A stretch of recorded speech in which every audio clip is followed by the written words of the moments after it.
Welcome back to the channel. Today we're going to be talking about how you can convert text to numbers within Excel.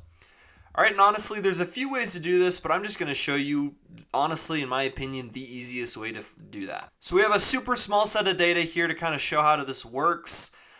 We have these three numbers here, they're already in number format, and then these four cells are text functions, right? So if I click on one of them, this little error message is going to appear. If I click on that, I can then simply just convert to number. Easy as that. So super simple, super easy. But if you have a huge set of data in this column, you're not going to want to do that for every single cell that's a text that you want to convert to a number. So what you can do is you can click on the first cell that's in text format and drag and select the entire row of data. And you can then just convert to number. So now it's all converted to number.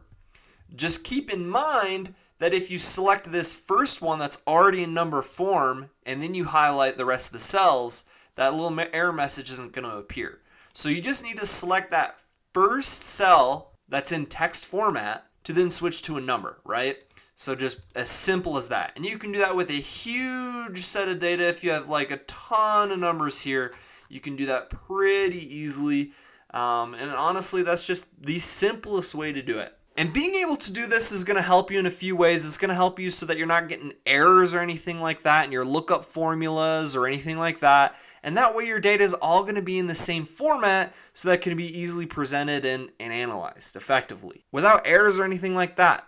So I hope you appreciate this quick Excel video. Please subscribe, smash the like button. I appreciate it so much. Thank you and have a great rest of your day.